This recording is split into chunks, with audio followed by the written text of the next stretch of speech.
Mahigit sa 30 individual ang inilikas sa isang barangay sa Davao City matapos ang walang tigil na pag-ulan.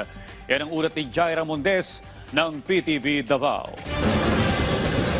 Sa video na ipinost sa social media, makikita ang pagtutulungan ng mga rescuer hawak ang lubid upang maitawid ang isang buntis patungo sa ligtas na lugar sa gitna ng malakas na rumaragasang tubig sa ilog sa Governor Generoso sa Davao Oriental, araw ng Linggo, Hulyo 6. Ayon sa Municipal Disaster Risk Reduction and Management Office o MDRRMO sa Governor Generoso, Sabado ng gabi pa lang ay nakaalerto na sila kasunod ng naranasang sama ng panahon. Nakasentro ang kanilang pagbabantay sa flood-prone area sa Barangay Suropa, Tagabebe at Pundagitan sa Governor Generoso. Nitong Linggo ng umaga, nagsagawa ng rescue operation sa Barangay Suropa dahil sa walang tigil na pagulan.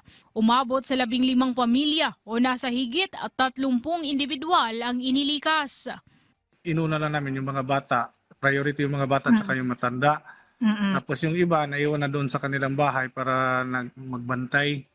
Samantala, isolated naman ang 2 purok mula sa barangay Tagabebe. Pahirapan ang pagpasok sa lugar dahil sa malakas na agos ng tubig sa ilog. Mabuti na lamang at ligtas ang mga residente doon.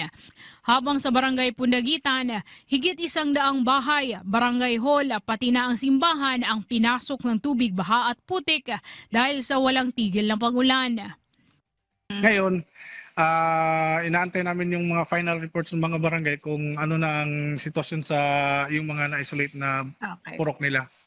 Pinauwi naman ng mga inilikas ng mga residente nang masiguro ng mga otoridad na ligtas na silang makakabalik sa kanilang tahanan. Walang naitalang nasaktan o nasawi sa nangyaring pagbaha.